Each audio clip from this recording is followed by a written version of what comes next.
So I've been using the investing platform Trading212 for over 2 years now, and to be honest, I have some pretty mixed feelings about the results. Now, I have used a ton of investing platforms over the years, but this time I wanted to try something that was free to use.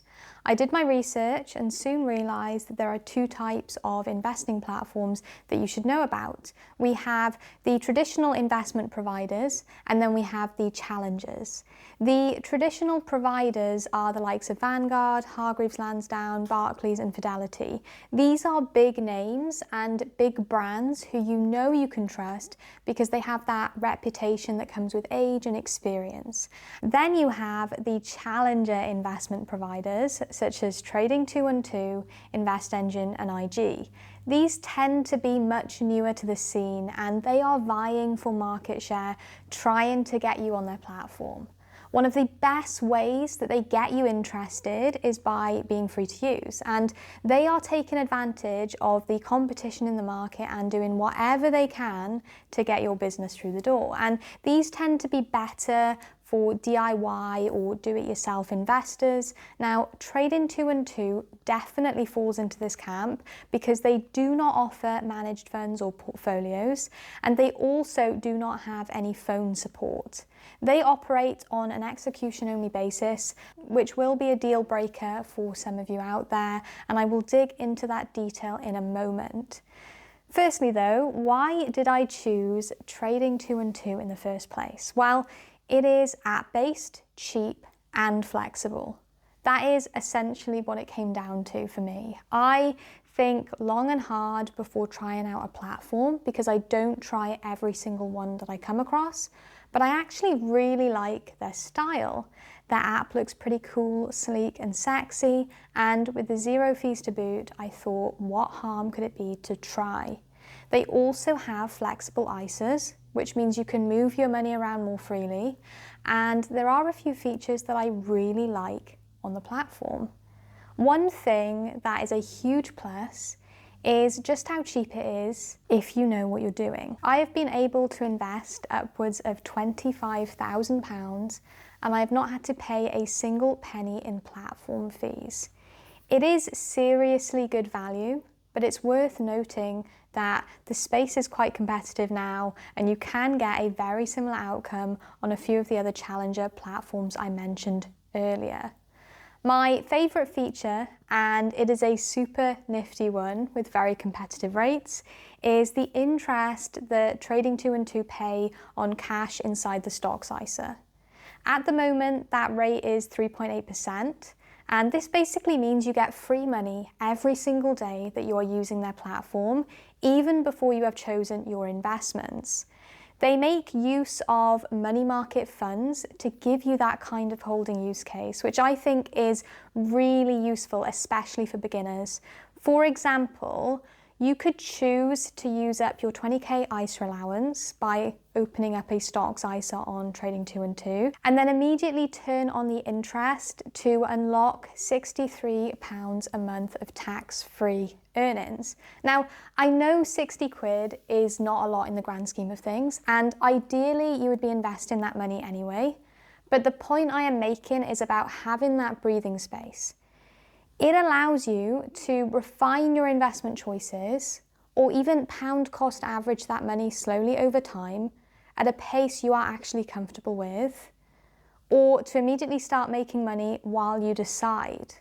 I also want to mention here a feature that is not yet on the app but could be coming soon, and that is their self-invested personal pension.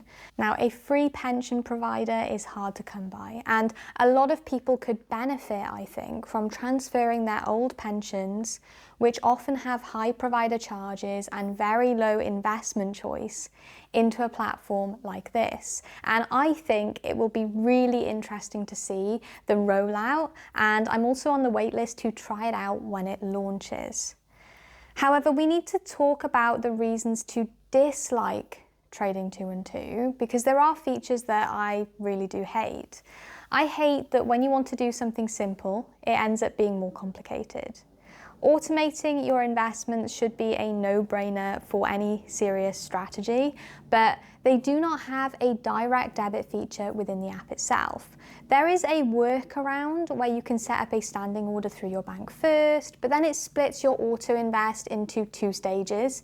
So you have to do the standing order and then set up the auto invest using those funds, which I think I'd estimate takes about 2 to 3 times as long to set up compared to other investment platforms that I've used.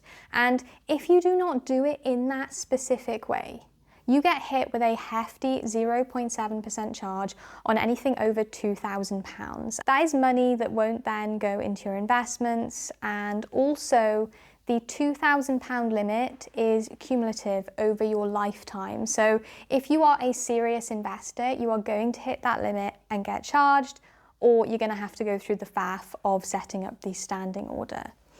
Then there are the other hidden fees and the risks for inexperienced investors, because there is just so much choice that you are more at risk of losing money unnecessarily if you do not understand the implications of the currency fees or risky assets. And I see it all the time as a financial coach.